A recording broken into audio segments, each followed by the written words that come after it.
एक लक्षात ठेवा, पैसे ठेवले तर भांडण करतील आणि ग्रंथ ठेवला तर म्हणतील आमच्या वडिलांनी हे भागवत घेतलं होतं आणि मग त्याची पूजा करतील. एक लक्षात ठेवा, पैसे ते जीवनाची गरज आहे, पण भागवत म्हणा, ज्ञानेश्वरी हा जीवनाचा आधार आहे. हो, सर्वसामान्य माणसांना तितकीशी त्याची आवड सुद्धा नसते. किंबहुना काही काही माणसं प्रवचनाला जी येतात त्यांना म्हणतात हे काय तुमचं वय आहे का? म्हणजे अजून काय करायचं वय आहे हे मला काही कळलं नाही.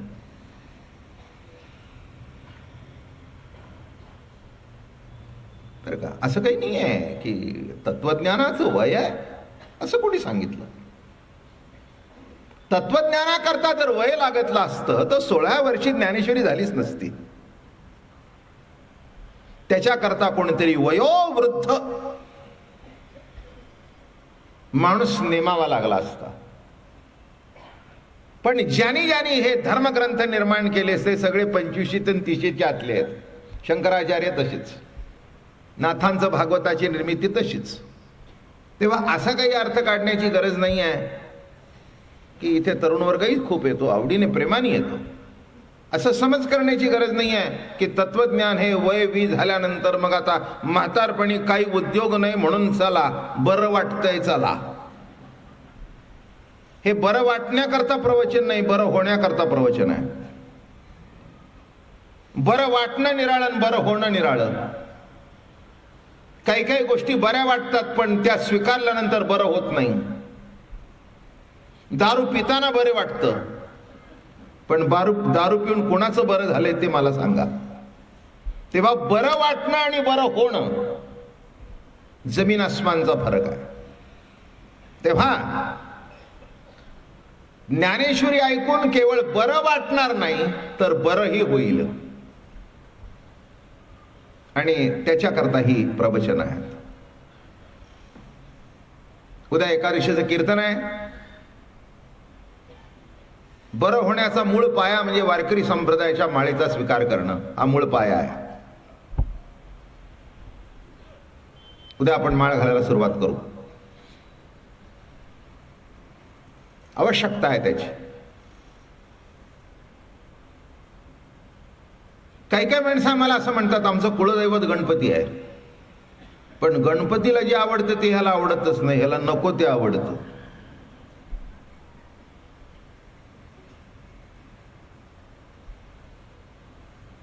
नाही का? तेवढा आम्ही आपले 1.5 दिवस पाळतो. फार मोठे उपकार करता गणपतीवर. एक माणूस गणपती विसर्जनाला गेला आणि जाता जाता बायकोनी त्याच्या हातात मामा डबा दिला. कशा करता ओळखून घ्या. गणपती तिकडे विसर्जन करा आणि येताना घेऊन या. 10 दिवस कसं झालंय तोंडाला.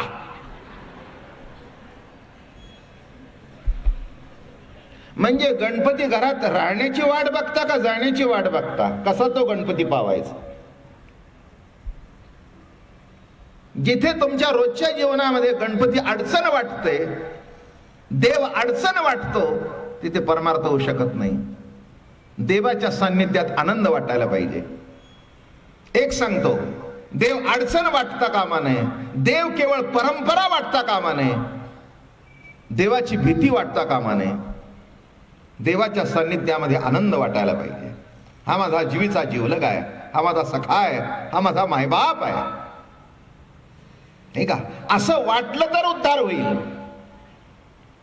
आनंदापोटी केलेला परमार्थ निराळा आणि भीतीपोटी केलेला परमार्थ निराळा.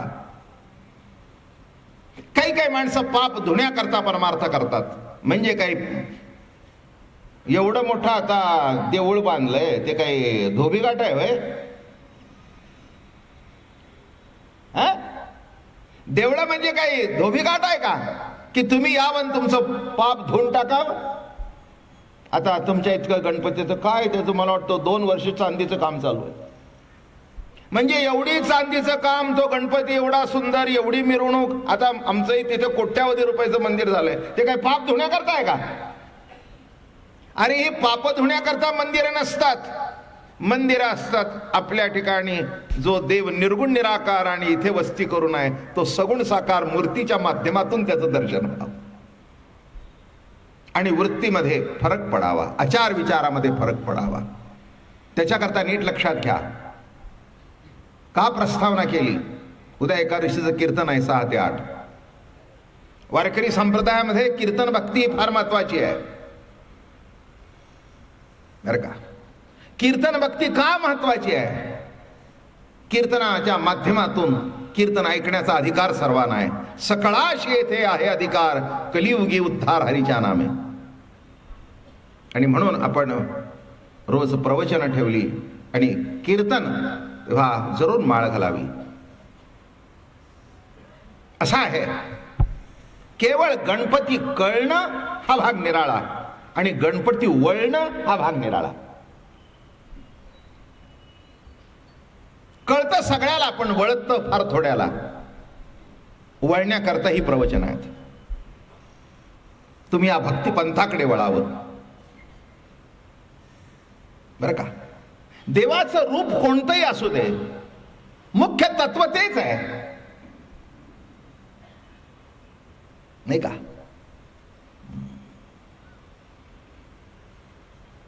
जसं काल मी म्हटलं सच्चिदानंद गणपती, तसं पांडुरंगाचं वर्णन करताना असंच सत्य ज्ञानानंत गगनाचे प्रावर्ण, नाही रूप वर्ण गुण तेथे, तो हारे श्रीहरी पाहिला डोळेवरी आणि पाहता पाणी दोरी सारोनिया.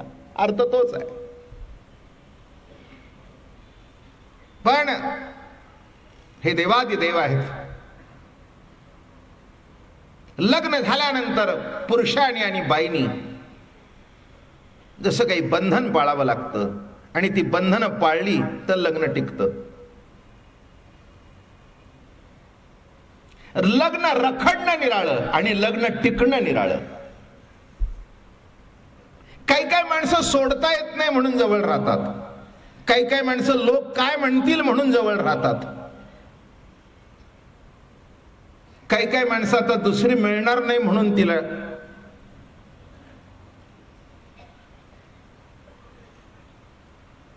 हा सगळा भाग निराळा आहे. त्या लग्नाला अर्थच नाही.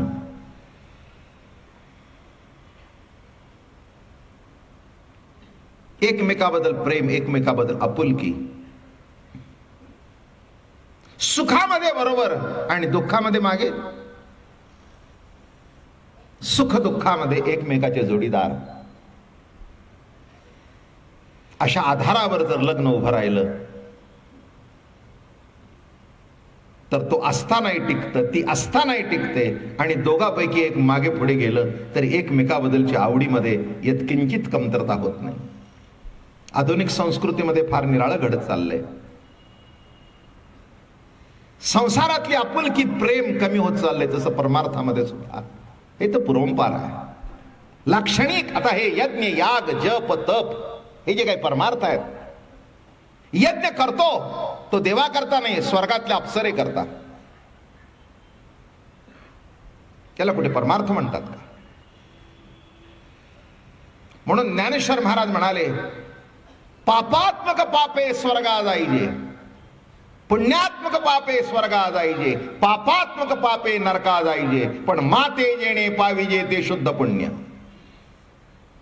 ज्ञानेश्वर महाराजांनी काय सुंदर विश्लेषण केलं बघा. पुण्यात्मक पाप, पापात्मक पाप आणि शुद्ध पुण्य. असं कोणत्याही वाङ्मयात नाही बरं का असं विश्लेषण. पुण्यात्मक पाप, पापात्मक पाप आणि शुद्ध पुण्य बरं का. यज्ञ दिसतो, माणसाला वाटतो हो यज्ञ केला. माणसानं असं वाटतं की हे काही धर्मकार्य आहे, पण यज्ञाची फलश्रुती काय माहितीये का? स्वर्ग, तिथली अप्सरा. म्हणजे एखाद्या खेड्यातला माणूस पैसे झाल्यानंतर भोग भोगण्याकरता जसा मुंबईच्या 5 स्टार हॉटेलला जातो, याचे खूप बघितले बरं का. मला माहिती आहे, आमच्या सातारा भागातला माणूस, शेतकरी माणूस, कालांतराने एका साखर कारखान्याचा डायरेक्टर झाला. बरं आता गेलं ते ह्या गोष्टीला जवळजवळ 25 वर्ष झाली. ते आपले ताजमहाल आहे ना, इंटरकॉन्टिनेंटल नवीनच निघालं होते, तिथे गेले. अहो गेल्यावर होता अवतारच बघून त्यांनी दारात अडवलं. ओ म्हणला कुठे निघाला? आता हाही रगेल माणूस होता, त्यांनी 10,000चं बंडल काढलं. म्हणला हे आहे. म्हणला जावा. नाही तिथे जाताना असं जावं, खिशात जाताना काही नसलं तरी माणसाने सलाम ठोकला पाहिजे. पैसे मागताना सुद्धा त्याला लाज वाटली पाहिजे. असं व्यक्ती हे असं आहे अवघड. तसं इथे जमलं नाही, इथलं बरं वाटत नाही, पैसे आहे म्हणून तिथे विकत करून सगळं करू लागला. लक्षात ठेवा, तसा इथला भोग आवडत नाही म्हणून स्वर्गात गेला. अशाला कुठे परमार्थ म्हणतात का? वारकरी संत परंपरेमध्ये मोठा सुंदर मार्गदर्शन केलं. मला एकच सांगायचंय तुम्हाला, वारकरी संप्रदायाच्या परंपरेचा स्वीकार केल्यानंतर अध्यात्म नंतर बघू, पण किमान संसार तरी उत्तम होईल. हा माझा अनुभव आहे आणि लाखोनी माळा घातल्या त्यांचाही अनुभव आहे.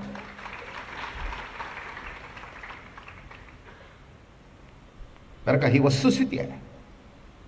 आज या पुण्यनगरीमधून लाखोच्या संख्येने जेव्हा महाराजांच्या पालख्या जातात, माऊलींची, तुकाराम महाराजांची, एक भव्य दिव्य असं दृश्य डोळ्याला दिसतं.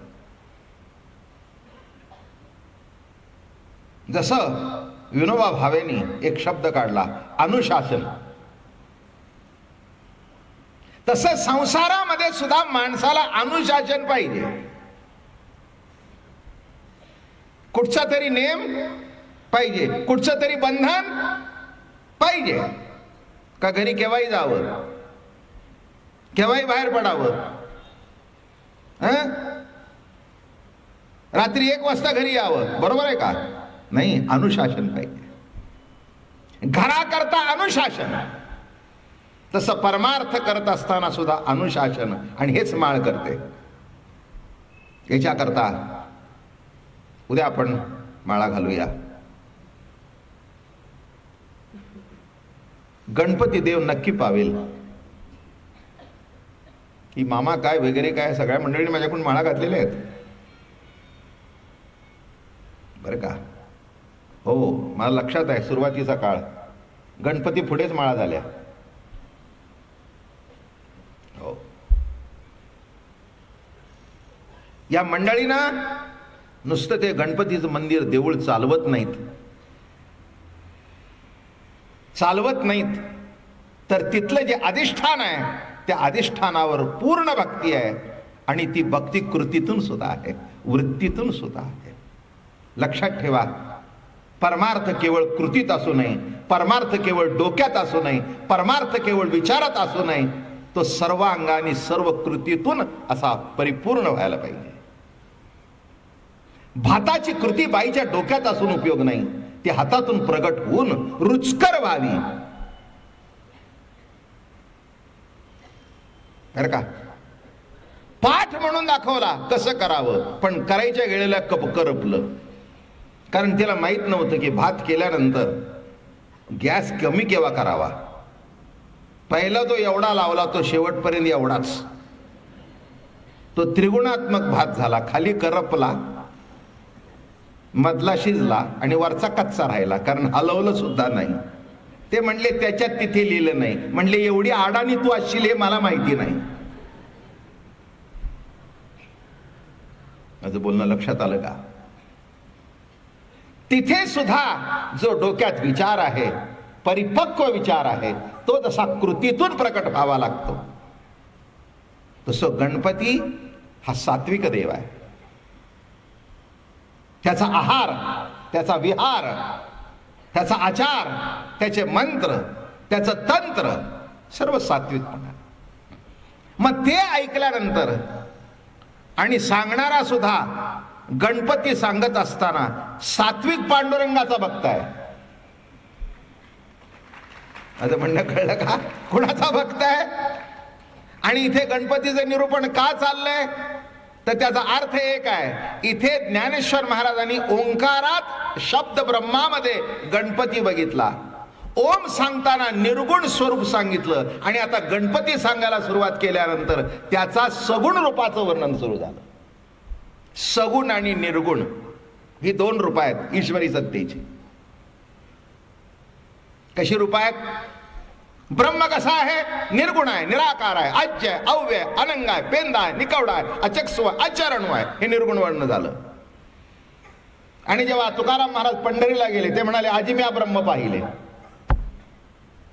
संत काय म्हणतात? अजिम्या ब्रह्म पाहिले. म्हणून ज्ञानेश्वर महाराज म्हणाले तुझं सगुण म्हणो की निर्गुण रे, सगुण निर्गुण एको गोविंदो रे, अनुमानेना अनुमानेना दया श्रुती नेती नेती म्हणती गोविंदो रे, अनुमानेना अनुमानेना. तेव्हा जेव्हा आपण माळ घालतो तेव्हा आपल्या वृत्तीत बदल होतो. आणि मला वाटतं ही मंडळी गेली 15 वर्ष जो कार्यक्रम करतायत, कशा करता कार्यक्रम करतायत? आणि नुसते कार्यक्रम करून मोकळे नाहीत, सगळे रोज हजर आहेत. माझी खात्री आमचे तात्या शरीराने तिकडे तरी असले तरी मनाने रोज येथेच असतात. पण त्यांच्या घरातले त्यांचे चिरंजीव हे सगळी मंडळी उपस्थित आहेत. याचा अर्थ नीट लक्षात घ्या. कार्यक्रम करा म्हणायचं ना आपण बाहेर जाऊन बसायचं तसं नाही आहे. याचा अर्थ तुम्हाला काय, त्यांना काय, मला काय, मी सुद्धा काही परिपूर्ण माणूस नाही आहे. या कार्यक्रमाच्या माध्यमातून जीवनामध्ये केव्हा तरी पूर्णत्वाला जाण्याची हा प्रवास आहे. मी माझ्या तोंडाने कधीही मिजास मारलेली नाही आहे. कोणी म्हणतात तुम्ही संत आहे, म्हटलं ए नसतं चढवू नकोस मला, मी संताचा आहे. ते एक आहे ना, लाडके लेक बाई मी संताची. हो लाडका तर आहेच आहे. अहो संताचा लाडका आहे म्हणून एवढी गर्दी आहे. नाही ते इथे येतो कोण? हे रेकॉर्ड आहे. अहो महिना 15 वर्ष पूर्व लाडकपणा असल्याशिवाय, आवड असल्याशिवाय, प्रेम असल्याशिवाय कुठेही जाऊ दे. असंच नाही की इथे महिना ऐकल्याबरोबर इकडे एवढी समाज, कुठेही जाऊ दे. मी कशा करता म्हणतो, आयुष्यामध्ये देव होण्याचा प्रयत्न करू नका, आयुष्यामध्ये संत होण्याचा प्रयत्न करू नका, पण प्रयत्न एकच करा की संतांच्या जवळ कसं जाता येईल. बस तेवढं जरी झालं तरी खूप झालं, खूप झालं, आपल्याकरता पुष्कळ झालं. बँकेतला सोन्याचा साठा निराळा, रिझर्व्ह बँकेचा बरं का, किती तोळे असेल काय करायचंय? आपल्या बायकोच्या मंगळसूत्रापुरतं असलं आपल्याला खूप. माझं म्हणणं कळलं का? लग्नामध्ये म्हणू नाही मुलीच्या कडच्याने की काही घातलं नाही, पुष्कळ झालं. आपल्यापुरतं आपल्याला पुष्कळ झालं. आता रिझर्व्ह बँकेमध्ये अब्जावधी रुपयाचा साठा सोन्याचा आहे, आम्हाला गरज नाही. तसं आम्ही साधी संसारिक माणसं आहोत. आमच्या पुरतं आमचं जीवन योग्य मार्गाने वाटचाल करू लागलं, पुष्कळ झालं आम्हाला. त्याच्याकरता ही ज्ञानेश्वरी आहे. आणि म्हणून माळ आहे. माळेचा अर्थच असा आहे, सकाळी उठल्यावर मनामध्ये सुंदर देवाची मूर्ती आणावी. हो पांडुरंग आणावा, गणपती आणावा. कुठे बिघडलं? सगळे गणपतीचे उपासक आहेत. मी एक सांगितलं, आता शब्द सांगणार आहे, त्याची प्रस्तावना चालू आहे, पण कॉम्बिनेशन मध्ये. ओम नमो ज्याद्या वेद प्रतिपाद्या जय जय ससंवेद्या आत्मरूपा देवा. काय चाललंय? आत्मरूपा. एक सांगतो, ब्रह्म आणि आत्मा हे दोन्ही शब्द एकच आहेत. ब्रह्म शब्दाचा अर्थ बृहत, सर्वापेक्षा मोठं, सर्व ज्याच्यात सामावलंय असं बृहत. काय त्याच्यात नाही, काय त्याच्यात नाही, ज्याच्यात सर्व सामावलेलं आहे. आणि सर्वांचा जो आहे, देश काळ वस्तू परिच्छेद असा परमात्मा आहे. त्याला अमक्या देशात आहे, अमक्या काळात आहे, अमक्या ठिकाणी आहे नाही. आकारामध्ये भिन्नता असेल पण मूळ तत्वामध्ये नाही. मातीचा गोळा घेतला, एकाने विठ्ठल केला, एकाने गणपती केला. एकाने येशू ख्रिस्ताची मूर्ती केली. ज्याला जो वाटेल तो केला, पण मला वाटतं माती तीच ना, कारण त्याच्याकडे ऑर्डर देणार निराळे होते. एक गणपती भक्त होता, तो म्हणला गणपतीची मूर्ती करून दे, त्याने तीच माती घेतली. दुसरा म्हणला मला विठ्ठल करून दे, तीच माती घेतली. आणि अजून सांगू का, एक चौथा आला, तो म्हणला मला 3 माकडं करून दे. याच्यातले सिद्धांत काय लक्षात आला? चांगला असू दे, वाईट असू दे, गणपती असू दे, विठ्ठल असू दे, कोणी का असू दे, शेवटी तत्व आहे ते एकच. ज्याला ज्या रूपात ते देवत्व भावत असेल, पटत असेल, आनंद वाटत असेल, त्या रूपात त्यांनी करावा. काय म्हणून इथे जे वर्णन चाललंय, कृष्ण परमात्मा, गीता कोण सांगतोय? कृष्ण परमात्मा. जो राम तोच कृष्ण, आणि जो कृष्ण तोच या कलियुगामध्ये हरी. हरी म्हणजेच विठ्ठल, हरी म्हणजेच विठ्ठल. पण या ठिकाणी गुणाधिपती गणपती, काय विशिष्ट वेळेला विशिष्ट रूपाने त्याचं वर्णन करावं. शेवटी गुण हा माणसात असायलाच पाहिजे, आणि माणसाला किंमत नसते, त्याच्या गुणाला किंमत असते, हे तर तुम्हाला जगजाहीर आहे. न तो कोणी का असे ना, गवई असं ना, का प्रवचनकार असू दे ना, का कीर्तनकार असू दे, का कोणी का असे ना, जे आहे कौतुक त्या गुणाचं आहे. एखादी बाई गुण असतो उत्कृष्ट जेवण करण्याचा. माणसं म्हणतात पुरणपोळी खावीत आमच्या ताईच्या हातची बरं का, आमच्या अक्काच्या हातची बरं का, आमच्या आईच्या हातची बरं का. काय हा त्यातला गुण आहे. आणि तो लक्षात कुठे राहतो माहिती आहे का? वर गेलं तरी लक्षात राहतो. आता काही कळलं, काही काही ते बायकांना आवडत नाही. काही काही काय असतं, आता लहानपणापासून त्या आईच्या हातची खायची आमटी जर सवय राहिली असेल ना, तर तो नवरा म्हणतो आमची आई अशी आठवण. आता गेल्या की वर,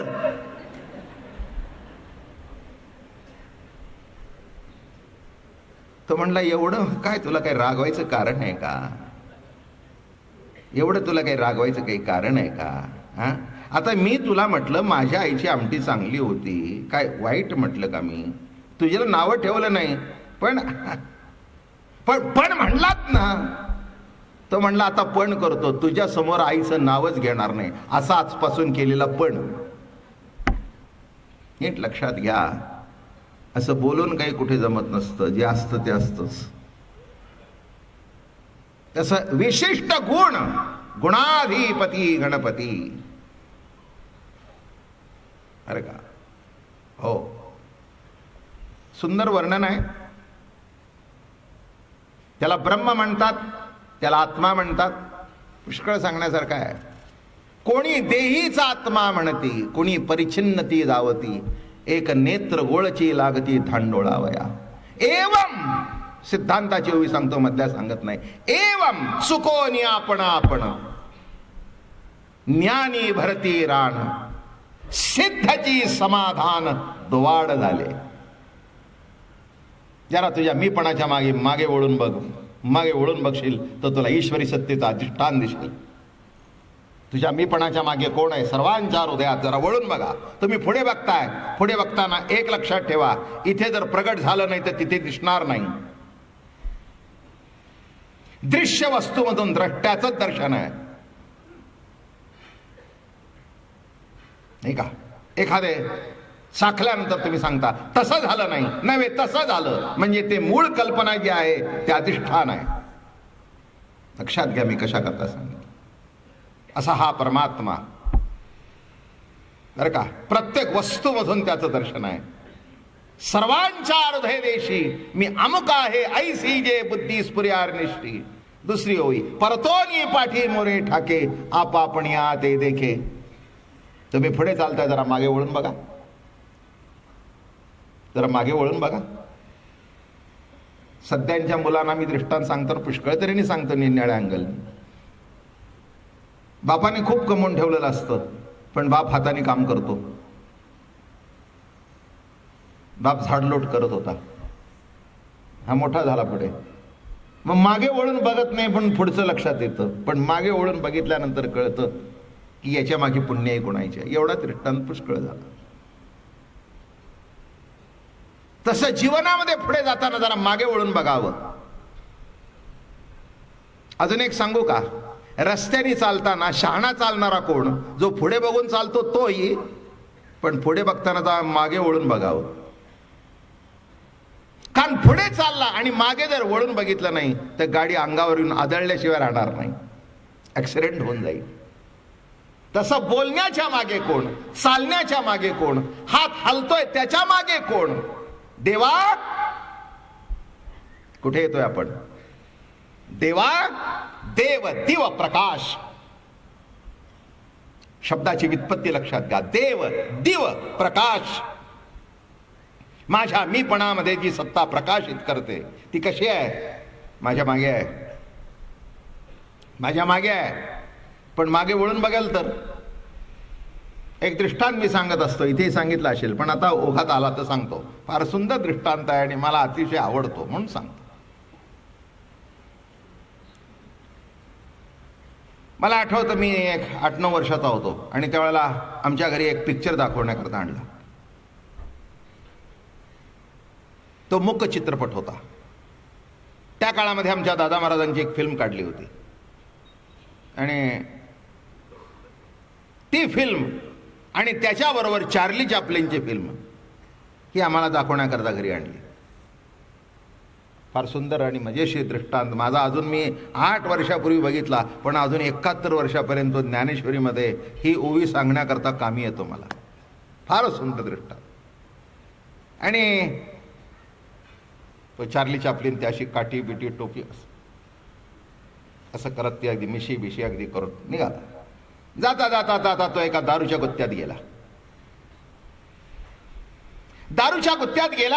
आता चार्ली चॅप्लिनच ही काठी भिडवली, ती दारूची बाटली उडवली, तो ग्लास उडवला, ते उडवलं. काउंटरवर गेला. तो जो पबचा मालक होता त्याची टोपी उडवली. झाली मारामारी सुरुवात. धनाधनी धनाधनी धनाधनी धनाधनी, इकडून काठी इकडून हे झालं. बोंबा बोंब झाल्या बरोबर सगळं हलकल्लोळ. तितक्यात पोलिसाला शिट्टी वाजली, धावत आले. या चार्ली चॅप्लिनने बघितलं की पोलीस आले. पोलीस आले बघितल्यावर पुढच्या गेटऐवजी इथून बाहेर पडला, मागच्या गेटने पळाला. बघा, नीट लक्ष देऊन ऐका गोष्ट. आणि तो चार्ली चॅप्लिन पळू लागला. पळता पळता पळता पळता मग कसं सुरू झालं? चार्ली चॅप्लिन पुढे, 4 पोलीस त्याच्या मागे. चार्ली चॅप्लिन पुढे, 4 पोलीस त्याच्या मागे. पळता पळता पळता पळता पळता एक गावामध्ये असा गोल घुमट होतं, देऊळ असं गोल होतं. आणि तो तिथे आला. आल्याबरोबर त्या चार्लीने काय सुरू केलं? त्या देवळाभोवती फिरू लागला. आता काय सुरू झालं की तो पुढे, पोलीस मागे. पण चार्ली इतका हुशार, तो इतका जोरात पळाला की बरोबर नेमका पोलिसांच्या मागे आला. गोष्ट समजते का? तो नेमका असा मागे आला आणि मग त्याने काही त्रासच नाही. पोलीस पडतायत, हा मागे पळतोय. पोलीस पुढे, हा मागे. पोलीस पुढे, हा मागे. मला सांगायचं काय कळलं का? पिक्चर संपला पण चार्ली सापडला नाही. नाही कळलं तुम्हाला? का सापडला नाही? त्या पोलिसांनी मागे वळून बघितलं नाही. तसं तुमच्या आमच्या आयुष्याचा पिक्चर संपून सुद्धा वर जातो तरी कर्म जे प्रगट होतंय, कर्म जे प्रगट होतंय त्या कर्माच्या मागे कोण आहे असं मागे वळून बघेल तर दिसेल. पण मागे कोण? त्यांना वाटतंय आमच्यापैकीच 5वा 4था मागे आहे. तसं आयुष्याचं पिक्चर संपून जाईल. गणपती भोवती फिराल पण गणपती तुमच्या मागे हे विसरून जाल. गणपती तुमच्या मागे अधिष्ठान आहे. ते देवत्व तुमच्या माझ्या प्रत्येक कर्मामध्ये आहे. म्हणून जिवंतपणा आहे.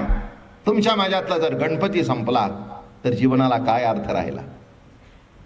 लक्षात ठेवा मी काय म्हणतोय. तो पिक्चर संपला. आम्ही टाळ्या वाजवल्या. का वाजवल्या माहिती आहे का? चार्ली सापडला नाही म्हणून.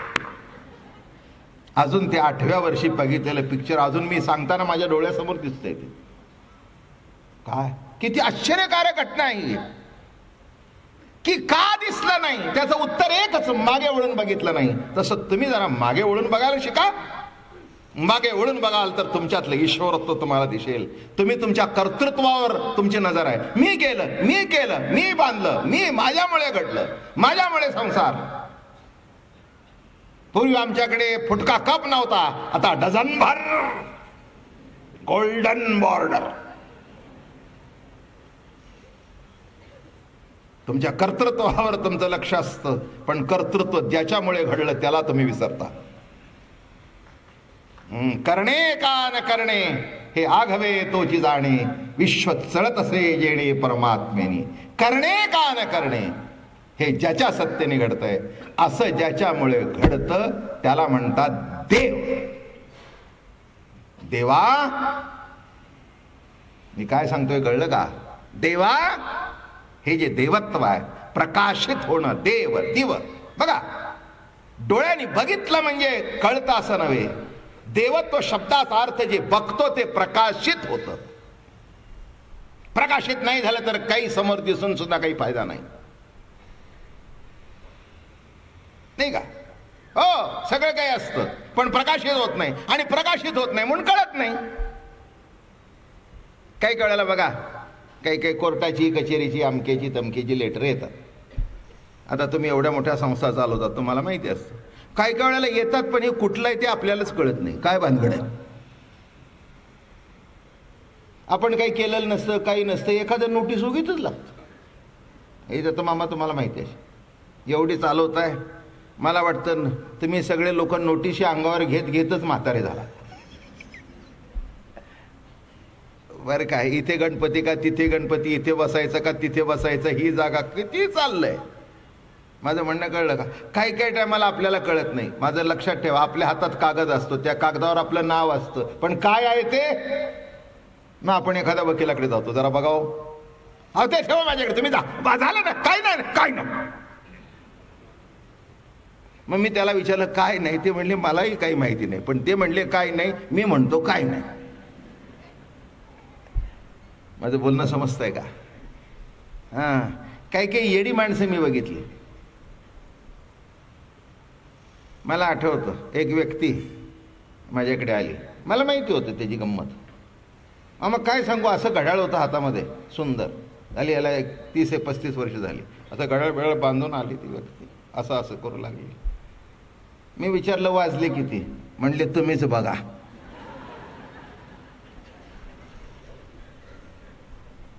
मी म्हटलं मी बघायचं तर माझ्या जवळ आहे, तुझ्या हाताला का? ते म्हणले नाही, सगळ्याच्या हातात आहे, माझ्या हातात का नसावं.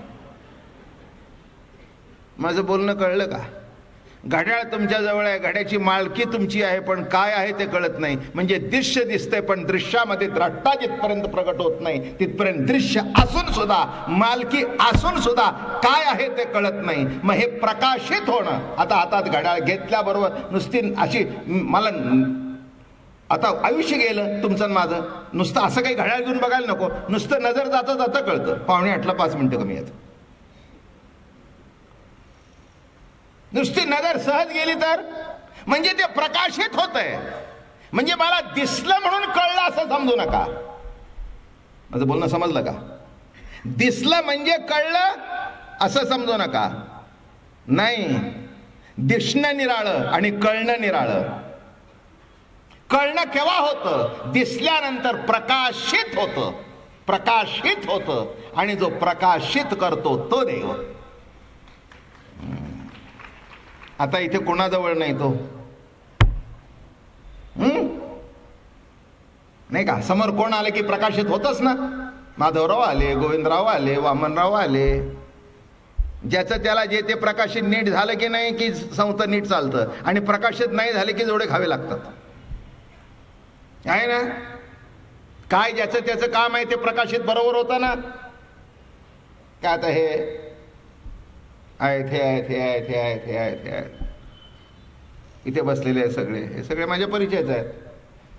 मामा समोरून आले, जाधव आले, यादव आले, मी मामाला म्हटलं, काय आप्पा, कसं काय?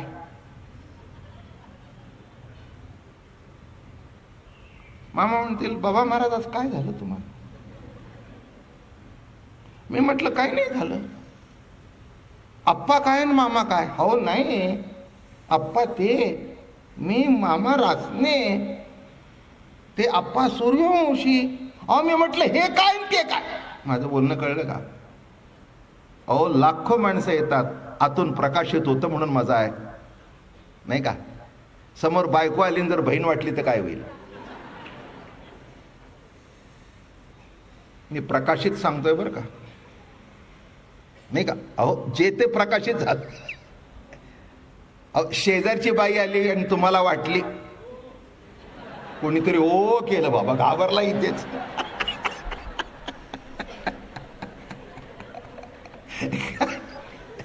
किती अवघड आहे. एक लक्षात घ्या, देव काय करतोय ते सांगतोय, प्रकाशित नीट करतोय म्हणून, नाही तर जोडा खायची पाळी. अहो जे ते योग्य वेळी, म्हणून आपला व्यवहार सुद्धा ज्याच्या त्याच्याशी बरोबर असतो.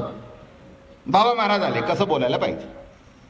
आमके आले, कसं बोलायला पाहिजे? हे प्रकाशित होत आहे. जर प्रकाशित व्हायचं थांबलं, खलास, आयुष्याची वाटोळ होऊन जाईल.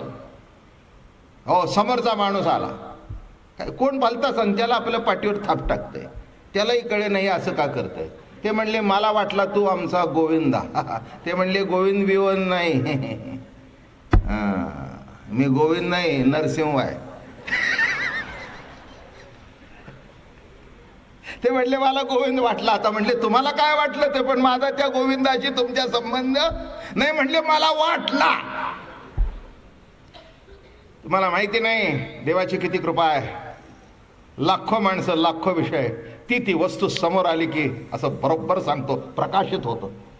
जा ना भाजीच्या दुकानात साधं, त्या बटाट्याकडे बोट दाखवून म्हणावं, तांबाटी कशी दिली? ती येडी बाई सुद्धा तुमच्याकडे बघील असं. म्हणले, बुवा काय झाले? म्हणलं, काय झाले? काय दे की तांबाटी. अहो म्हणली, डोकं ठिकाणावर आहे का? ते बटाटे आहेत, तुमच्या डोक्यात काय बदले? काय? बटाट्याकडे बघितल्यानंतर प्रकाशित होत आहे. बटाटा, कांदा, अमक तमक, हे आहे म्हणून बरोबर आहे. ते जर संपलं तर माणसं म्हणतील, हे ना उचला मेंटल. जाऊ द्या, जेव्हा नीट प्रकाशित होईल. मी काय सांगतोय, आज देव शब्द घेतलाय सांगायला, तेव्हा देव शब्दाचा अर्थ नीट लक्षात घ्या. ते बसवतात, आपली थोडीशी पूजा बिजा केली, सगळे देव बायकांच्या ताब्यातच. पुरुषाला देवाकडे बघायला वेळच नाही, बरं का? सगळ्या जण बघा की इथे तुम्ही अगदी याच्यात अगदी प्रत्येक घरात जर विचारलं, तुमच्या घरात कोण पूजा करते? मी सकाळी 7 वाजता जातो. बायको, उद्या जर तो म्हणला तुझी बायकोच पूजा करते, तिलाच उठवतो, तुला उठवतच नाही, पुढे काय? सांगा की पुढे काय? पुढे काय? राम बोलो भाई. देव देव, कसा आहे देव बघा. म्हणून देव, दीव, प्रकाश, किती गोष्टी प्रकाशित होतात. मी कुठेतरी वाचलं होतं की माणसाला जेवढी माहिती आहे तेवढी जर गोळा केली ना, ते एका माणसाच्या माहितीची लाखो पुस्तकं जमा होतील. लाखो. तुम्ही बारीक सारीक गंमत बघा ना, किती माहिती आपल्याला साठवलेली. याला घड्याळ म्हणतात, याला रिस्टवॉच म्हणतात, याला अमकी फुलं म्हणतात, हे गुलाबाचं फुल म्हणतात, हा माईक याचा आहे, हे अमका आहे, हे अमका आहे, हा ही चादर आहे, हा लाल रंग आहे, हा टॉवेल आहे, हा किती माहिती. तुमची माहिती तुम्ही लिहून काढा, किती हजारो पुस्तकं होतील. लक्षात घ्या, ही कोण माहिती साठवून ठेवतो आणि वेळच्या वेळेला योग्य तुम्हाला सुचवतो. आज मी नीट बोलतोय म्हणून तुम्ही ऐकताय.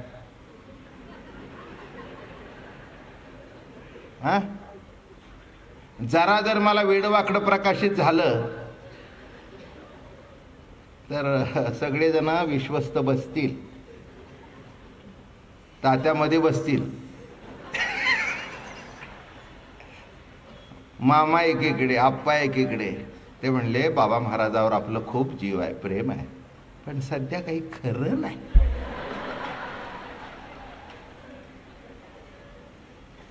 काय आपण आपलं बाबा महाराजाचं दर्शन घेऊन सांगू की महाराज आता आपण घरीच बसा. माझं बोलणं कळतं का? माझ्यातून काय सांगितलं तुम्हाला? योग्य वेळी योग्य प्रकाशित होतोय आणि हे जो प्रकाशित करतोय तोच देव आहे. तोच देव आहे. मला करतो तुम्हाला नाही का? करतो ना. करतो म्हणून सगळं एवढं ट्रस्ट नीट चाललंय. जरा काही वेळ वाकडं होऊ द्या, माणसाशी टपलेलीच असतात. अवघड आहे. तुम्ही चालवताय, आम्ही चालवतोय, आम्हाला कल्पना आहे बरं का. घरात एवढं काही झालं की तुम्ही बघा, नवरा बायको तर एकमेकावर कुत्र्या मांजरासारखी टपलेली असतात. काय झालं हसायला? मी नाव बी कोणाचं घेत नाही. कशी टपलेली असतात बघा, अशी टपलेली असतात. नवऱ्याला वाटतं बायको केव्हा चुकते. काय हो, काय केलंय? तिला वाटतं तुम्ही चुका. मग आता काय मुलं सुद्धा कमी लेखायला करत नाहीत. आता कोण प्रकाशित करतो? म्हणून जरा पिक्चर संपायच्या आत मागे वळून बघा. पिक्चर संपायच्या आत तुमच्या माझ्या मागे जो चार्ली आहे, चार्ली आहे, जरा वळून बघा. ओवीस सांगतो, परतोनी पाठी मोरे ठाके, आप आपणिया ते देखे, देखत के वो ओळखे, म्हणे हे तत्व मीची. तत्व मीची, हे तत्व मीच आहे, हे मीच आहे असा सांगणारा जो, त्यालाच आम्ही देव म्हणतो. देवा ओम नमो ज्याद्या वेद प्रतिपाद्या, जय जय ससंवेद्या आत्मरूपा देवा. जे आत्मरूप आहे तोच देव आहे, तोच देव आहे बरं का. असा जो देव तो अमक्यात आहे का तमक्यात आहे प्रश्न नाही आहे. एक सांगतो, देवत्व हे असं आहे जे सर्व ठिकाणी आहे, सर्वव्यापी आहे, नित्य आहे, अखंड आहे, अविनाशी आहे. इथे आहे तिथे आहे असं नव्हे, कुठे जाल तिथे आहे. आणि अजून सांगू का, पाहाल त्या रूपात आहे, चोराच्या रूपात सुद्धा तोच आहे. त्याच्याबद्दल काही वाद काय? तुम्ही म्हणाल बाबा महाराज तुम्ही काय सांगता? काय सांगत नाही, अगदी बरोबर सांगतोय, अगदी बरोबर सांगतोय. सर्व ठिकाणी जर तो आहे तर चोरात नाही तो? काय देव फक्त तुम्ही बसवलेल्या मूर्तीच आहे, विंचवात देव नाही का? तुकाराम महाराज फार सुंदर लिहितात. ते म्हणाले सर्प विंचू नारायण पण दुरुनी वंदा. हे कळलं पाहिजे. नाही तर बाबा महाराजांनी सांगितलं सर्पात नारायण आहे, त्यांनी खटकन मारलं. म्हणले बाबा महाराज हो मला चावलं की, मी तुला मिठी मारायला सांगितली नव्हती. सर्वात देव आहे, पण प्रत्येक देवाला कसा नमस्कार करावा याचं शास्त्र आहे. सर्प विंचू, उगीच सर्प चालू आहे त्याला मारू नये, काय जाऊ दे ना, तो आपल्या वाटेने आलाय, तुम्ही मधी गाला म्हणून तो आपलं संरक्षण करतोय. तुम्हाला वाटतं ते साप डूग बिग धरतात. नाही नाही नाही नाही नाही नाही, डूग धरणारे साप आपल्या अवतीभोवती असतात, ते बिळात नसतात. काय टाळ्या पडतायत आज, वा.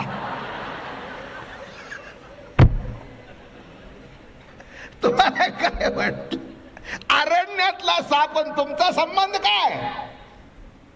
पण जे आजूबाजूला साप आहेत नव्हे नव्हे, एक एक नागोबाचा फणी काढून बसतो. हे लक्षात घ्या. म्हणून पहिलं कळायला पाहिजे, सर्प विंचू नारायण महाराज जाऊ. दुर्जनम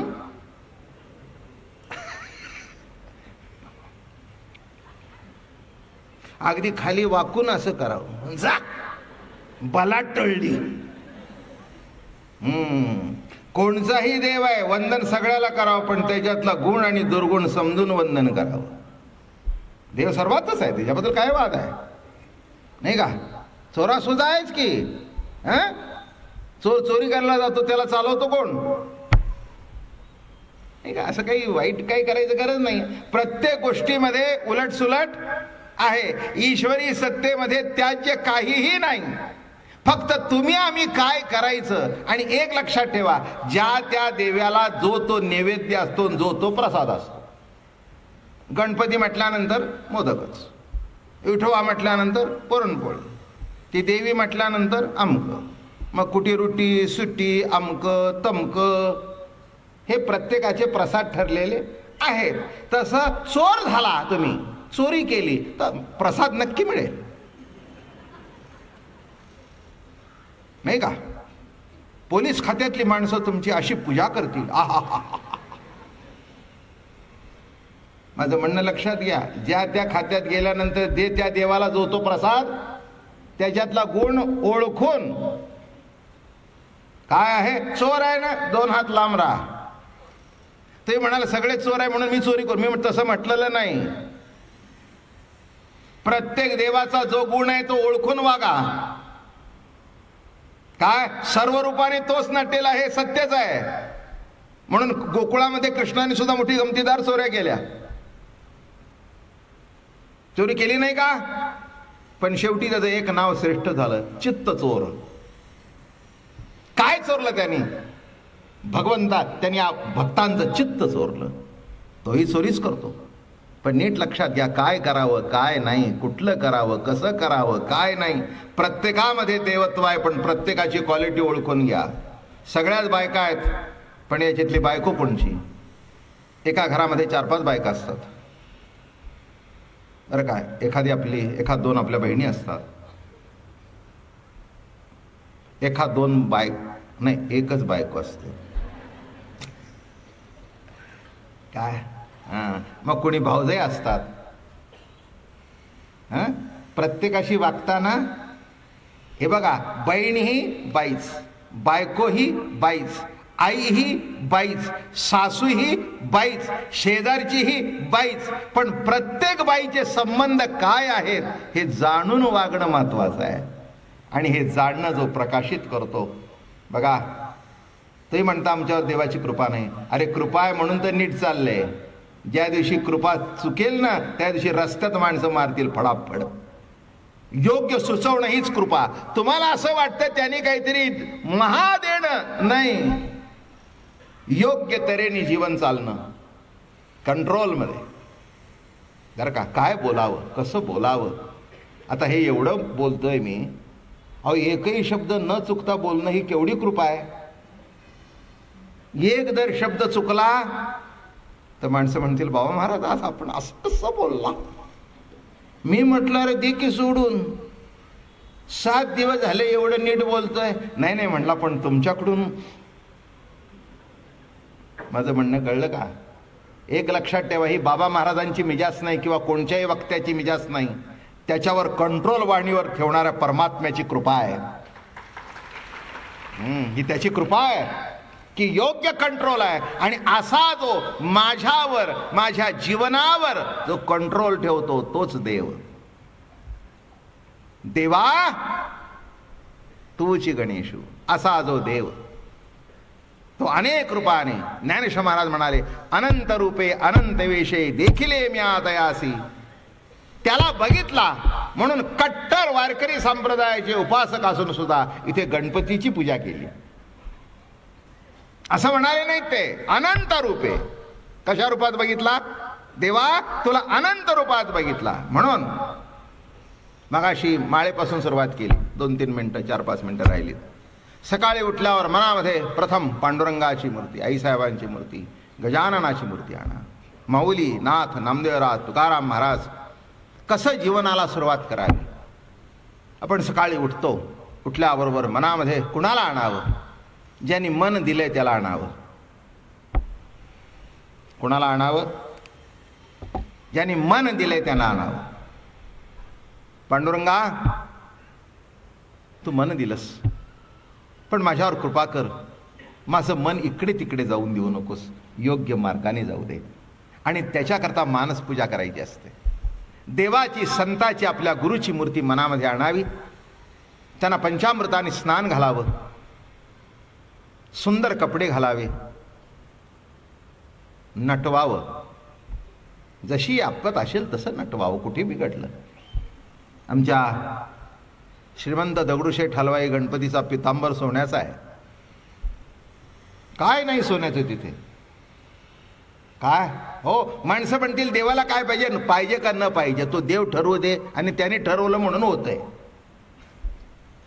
काय अहो काय आहे,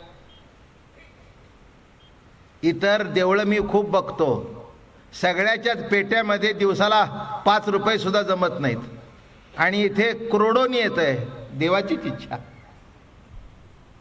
देवाचीच इच्छा तिथे असतं, तिथे येत राहतं. झालं सोन्याचा पितांबर, सोन्याचा पितांबर, सोन्याचा फरक, सोन्याचा फरक. काय अलौकिक असं म्हटलंच आहे. देव कसा पाहावा, तर देवाला पूजा करून पाहावा. पुजोनी देव पाहिले, कसा सुंदर पूजा केलेला देव किती सुंदर दिसतो.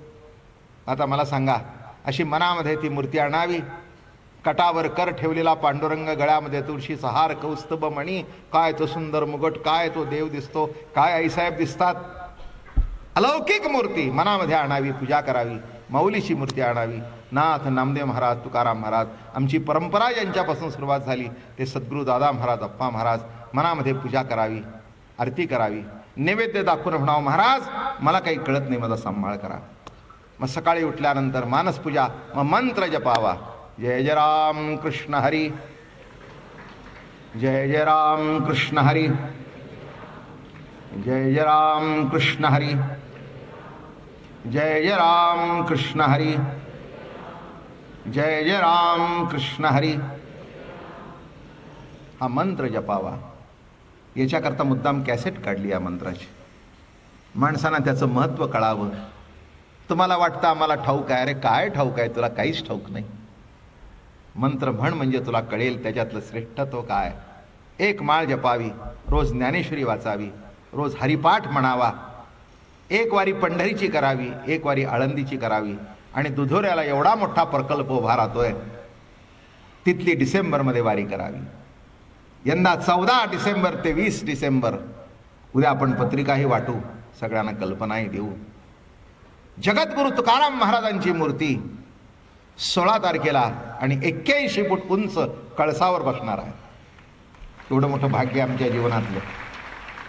मी माझ्या जीवनाची सांगता समजतो ती, की जगद्गुरु तुकाराम महाराजांची मोठी मूर्ती आता 2 दिवसात येईल ती तिथे, बरं का. कदाचित उद्या त्या एकादशीच्या मुहूर्तावर सुद्धा येईल. 81 फूट उंचावर तुकाराम महाराज, तुका झाला असे कळस, असं मंदिर तिथे देव तयार करून घेतोय की जगात नाही असं मंदिर होत आहे. वर्षातून एकदा तिथे यावं, जरूर यावं, प्रेमाने यावं. आणि काय करावे सांगितलं, काय करू नये, मांस खाऊ नये, मासे खाऊ नये, दारू पिऊ नये, जुगार खेळू नये, परस्त्री रुक्मिणी माते समान, परपुरुष पांडुरंगा समान मानावा. माळ घालावी. उद्या मी घालायला सुरुवात करीन. कॅसेट्स आहेत, पुस्तकं आहेत. इथे प्रवचनं झाली जी मागची 55, भक्तियोग, ते हे गोष्टी रम्य सुंदर पुस्तकं आहेत. एकनाथी भागवत जरूर बुकिंग करा. अगदी महिना 500 दिले तरी हरकत नाही, पण पुन्हा मिळणार नाही. आत्ताच आमचे आप्पा म्हणाले आमच्या बैरट पाटलांना, ती महाराजांची ज्ञानेश्वरी घ्या. मी आमच्या पाटलांना सांगितलं, म्हटलं आता मला 25,000 दिले तरी मिळणार नाही, कारण माझ्याकडे शिल्लक नाही. जेव्हा होते तेव्हा माणसानं म्हटलं घ्या. 2,000 कोण घेतो, आता त्याच्या डबल पुस्तक आहे बरं का. तुम्ही बघा तिथे काउंटरवर. अरे नको, तिथे मला असं वाटतं मुलांना जरा 5-6 हजार कमी ठेवा, पण हे भागवत ठेवा बरं का. हा ग्रंथ ठेवा घरात, मुलं आठवण काढतील. एक लक्षात ठेवा, पैसे ठेवले तर भांडण करतील, आणि ग्रंथ ठेवला तर म्हणतील आमच्या वडिलांनी हे भागवत घेतलं होतं, आणि मग त्याची पूजा करतील. एक लक्षात ठेवा, पैसे ते जीवनाची गरज आहे, पण भागवत म्हणा, ज्ञानेश्वरी हा जीवनाचा आधार आहे.